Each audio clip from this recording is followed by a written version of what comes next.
Now, the Three Martini Lunch with Greg Corombos and Jim Garrity. And welcome, everyone, to the Monday edition of the Three Martini Lunch, along with Jim Garrity of National Review. I'm Greg Corombos of Radio America. We have good, bad, and crazy martinis for conservatives today. And also want to let you know that we're sponsored today by Donors Trust. Donors Trust is the community foundation for the Liberty Movement, offering all the benefits of any other donor-advised fund, such as simplified giving, tax benefits, and additional donor privacy. Go to donorstrust.org/ricochet to get your no-commitment free prospectus. So, Jim, let's start with the good news and more good news on the recount front. We're very, very close to this nonsense being officially over. For all intents and purposes, it already is over. As we successfully predicted on Friday, the Michigan Supreme Court sided with the Court of Appeals. The recount is over there. Trump wins Michigan's 16 electoral votes again. Today we got a final verdict in Pennsylvania, which is not a surprise since they never really started recounting the votes there, and certification day is pretty much now. This is from the AP earlier Monday morning. A federal judge on Monday issued a stinging rejection of a Green Party-backed request to recount paper ballots in Pennsylvania's presidential election won by Republican Donald Trump and scan some counties' election systems for signs of hacking. In his 31-page decision, U.S. District Judge Paul Diamond said there were at least 6 grounds that required him to reject the Green Party's lawsuit, which had been opposed by Trump, the Pennsylvania Republican Party, and the Pennsylvania Attorney General's office. Suspicion of a hacked presidential election, quote, borders on the irrational, unquote, while granting that the Green Party's recount bid could, quote, ensure that no Pennsylvania vote counts, given Tuesday's federal deadline to certify the vote for the Electoral College. Most importantly, there is no credible evidence that any hack occurred and compelling evidence that Pennsylvania's voting system was not in any way compromised. He also said the lawsuit suffered from a lack of standing, potentially the lack of federal jurisdiction, and an unexplained, highly prejudicial wait before filing last week's lawsuit. So you can tell he's really torn on which way to rule on this one, Jim. It also points out that with 95% of the votes recounted in Wisconsin as of Sunday, Clinton, facing a deficit of 22,000, had gained 25. So a lot has changed here. One of those votes represented 1,000 votes, Greg. But you're saying to yourself, this is all a waste of time. Nothing was accomplished here. Au contraire. Let's go back to Michigan, courtesy of the Detroit News. Michigan's Republican-led House on Wednesday night, so this is a few days old, approved a strict voter identification proposal over strenuous objections from Democrats who argued the plan could disenfranchise properly registered voters. Michigan voters without photo identification could still cast a provisional ballot under the controversial legislation, but they would have to bring an ID to their local clerk's office within 10 days of an election in order for their vote to count. Because the complaint is that people don't have their ID, they cast the provisional ballot, but then it's kind of thrown in with the rest of them because current law, state law, allows registered voters to cast a ballot without photo identification if they sign an affidavit affirming their identity under threat of perjury. That's an option 18,388 residents used on November 8th, and nearly half of those were in Wayne County, including almost 6,000 in Detroit. So, Jim, nothing's changing in the results, but we might actually have even greater verification going forward in a critical state that the people who are voting are the ones who should be voting. You know, I think one of the things that makes this a particularly good martini, Greg, is those of us who can remember back in 2000. We remember the recount, and we remember an awful lot of legal fights. James Baker was heading up the Bush effort. I'm trying to remember who was heading up. It was Warren Christopher headed up the legal team for Al Gore. And there were a lot of times you would listen to these arguments, and I'm thinking in particular the Florida State Supreme Court, which basically heard Gore's lawyers and basically during the questioning was like, okay, so for you guys to get what you want, what do I have to say? We complain about legislating from the bench. We complain about partisan judges. The seemed very clear to me that the judges started out with the end in mind. Maybe they've been reading Stephen Covey. Started out with the result in mind and worked backwards the legal reasoning they were going to have to do there. Now, in this case, as you and I have mentioned several times while discussing this recount, Greg, look, we're not objecting to all recounts. We're not objecting to efforts to make sure you get the count accurately. It's just a question of, one, is it going to make a difference in the course of an election? If somebody even said, look at this state legislative race. It's really, really close. We should recount there to make sure that in that district, to make sure that the count is accurate. Or some other race which was really, really close. But you're not going to find 10,000 or 22,000 or 60-some thousand votes flipping in a recount. And it just seemed glaringly obvious from this. And Jill Stein, in addition to looking like she wanted to just drag out 2016 election to go on forever, there are some of her arguments sound cuckoo for Cocoa Puffs, and the constant confusion. Well, theoretically, if we could attach the alien spaceships in Independence Day to a Mac, then theoretically the Russian servers could hook up to the paper. It was an incoherent argument, and it's really kind of pleasing to see judges responding this way. And I don't think these are crazy, hardline, partisan, rabid, frothing at the mouth right-wing judges. I think these judges are like, look, if there's a legitimate argument for some reason to be concerned about the count being inaccurate, or for the wrong winner being declared, we would go forward with this. We're just not seeing this in any of what you're presenting. And so you need to present something beyond a theoretical possibility of foul play or something going wrong in the vote count. So kudos to all of these judges. I feel like it's been a great victory for common sense. And I kind of feel like from this, we can, each state can kind of move forward with a more understandable, widely recognized, common sense approach to recounts in races where the margin is very close to make it, which would be a worthwhile use of public resources as opposed to having to sink, even the, still Stein and her fundraising effort is covering part of it, but in other cases, taxpayers have to pay for this. And it feels like a giant waste of time and money. Well, fortunately, in one state, it never really got off the ground. In another one, it barely got started. So Wisconsin's the one who's going to be dealing with the major costs associated with this. And maybe the Stein campaign will end up having to foot a lot of that bill. We'll find out.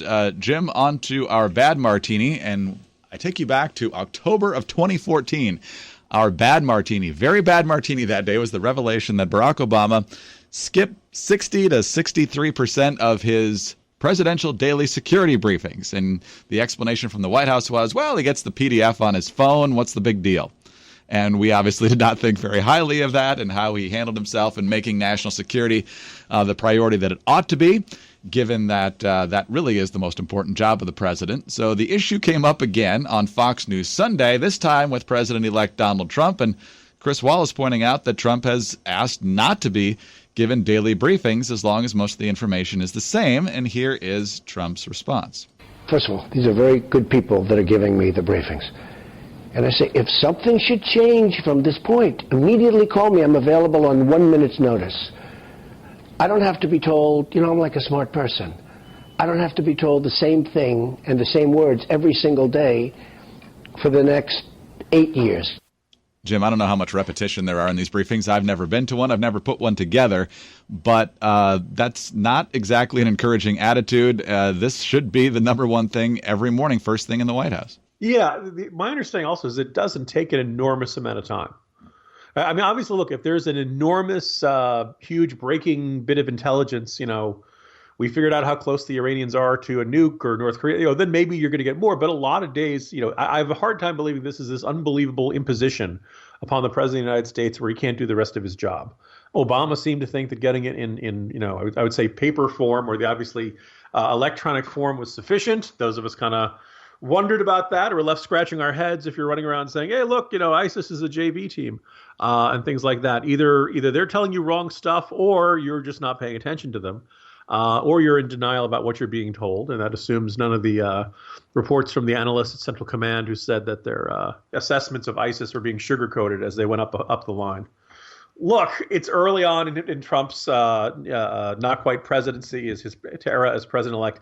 Take the briefings. You know what? You might learn something, you might not. Let's see what happens. My guess is that there's probably some information in that. And the great thing is if you get the verbal briefing, as I understand it, if you want to know more about a topic, you can ask them. And the 17 intelligence agencies, yes, it's put together primarily by the CIA, but they got DIA, which is Flynn's old shop. You think he would trust them?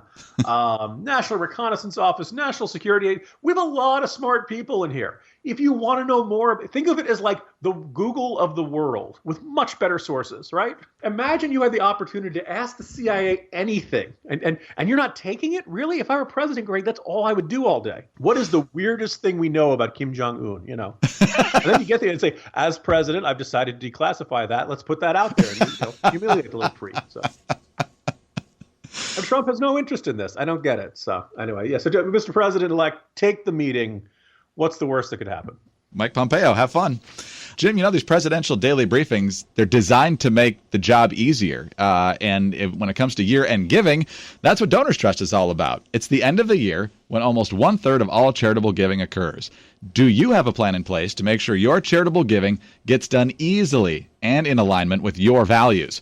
Donors Trust is the community foundation for the Liberty Movement, offering all the benefits of any other donor-advised fund, such as simplified giving, tax benefits, plus additional donor privacy. But only Donors Trust shares your commitment to conservative principles. A donor-advised fund at Donors Trust can start with your fully tax-deductible gift of only $10,000. Donors Trust clients are united in the belief that private philanthropy does a better job of improving the nation than government. So if you believe in using charity to promote liberty, then you owe it to yourself to look at Donors Trust. Go to donorstrust.org/ricochet to get your no-commitment free prospectus. There's no commitment. You'll learn how a donor-advised fund works and how it can simplify your giving, save you in taxes, and protect your giving in new ways. You'll also receive bonus content to help you be more strategic in your giving. Again, visit donorstrust.org/ricochet right now to download a free copy of their helpful guide. There's no commitment. donorstrust.org/ricochet. On to the crazy martini now, and this is the one getting all the attention right now in Washington, and that is Russia and Russia's influence on the elections. The CIA has released evidence suggesting, through anonymous sources, by the way, to the Washington Post and elsewhere, that Russia was definitively involved in the hacking of the DNC and in John Podesta's email, and definitely did it to influence the elections. The FBI has reached a different conclusion, suggesting that the evidence is not that clear-cut. Donald Trump has responded to the story on Twitter, of course. 2 tweets. Number 1, can you imagine if the election results were the opposite and we tried to play the Russia CIA card? It would be called conspiracy theory. Then, unless you catch hackers in the act, it is very hard to determine who was doing the hacking. Why wasn't this brought up before the election? John Bolton, who I guess is still in the mix potentially for Secretary of State, wonders if it's a false flag operation because he says Russia would not have been so sloppy to leave tracks that made it that easy to identify them. Oklahoma Senator James Lankford is on the Senate Intelligence Committee.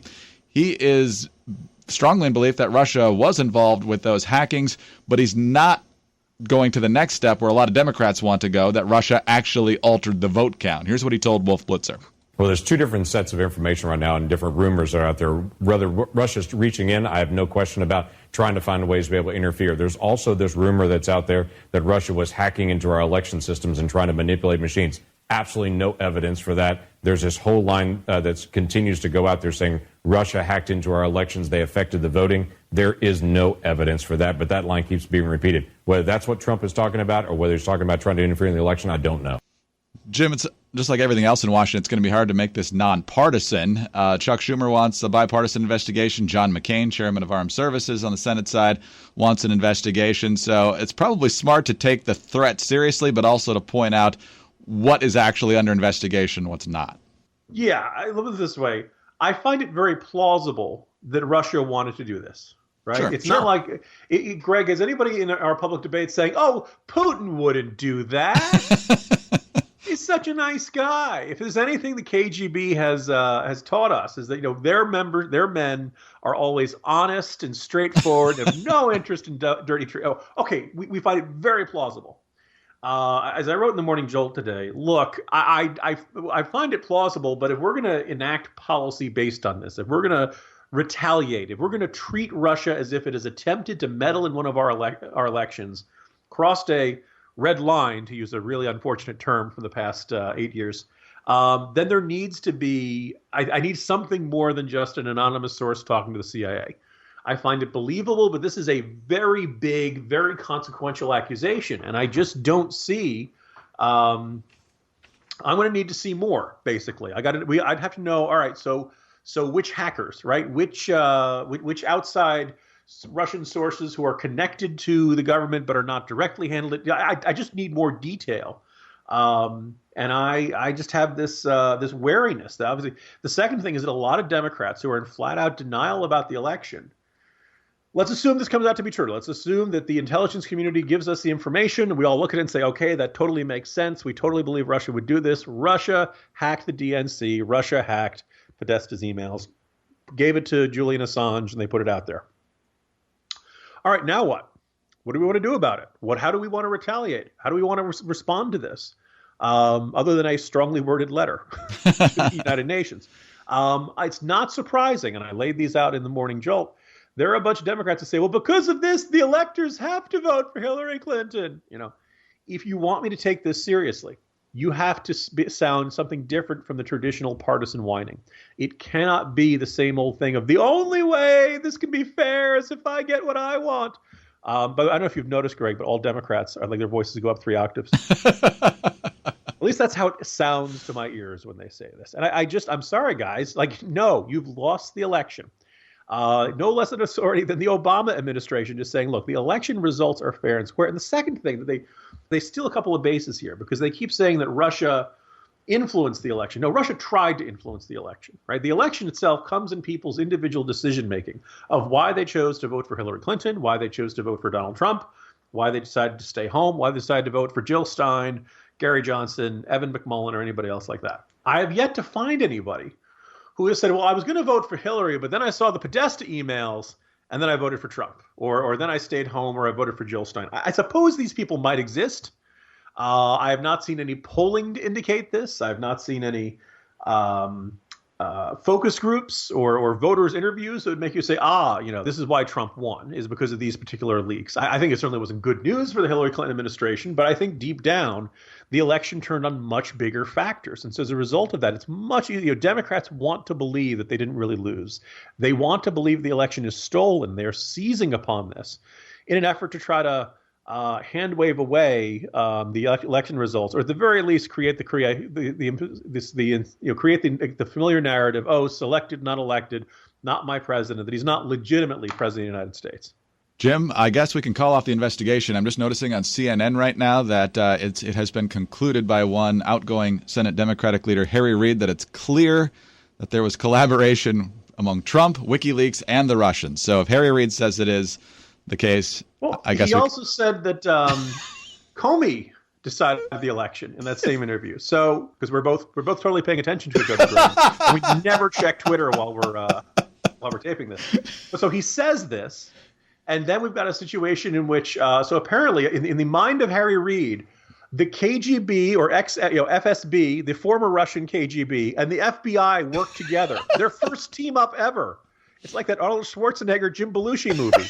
Have decided to team up in order to stop Hillary Clinton. Okay, yeah, sure, guys. I'm buying that. Might as well just give your credibility another kick in the shins while you're headed out the door, Harry. Well done. Actually, more of a punch in the eye when it comes to It's another black eye for Harry. Oh, we can't use that. Yes. Man, that exercise equipment's got a mean left hook. On that note, Jim, can't do any better. See you tomorrow. See you tomorrow, Greg. Jim Garrity of National Review. I'm Greg Corumbus of Radio America. Thanks for being with us today. And reminder to visit DonorsTrust.org/ricochet right now to download the free copy of their helpful guide, No Commitment, DonorsTrust.org/ricochet. And join us again on Tuesday for the next 3 Martini Lunch.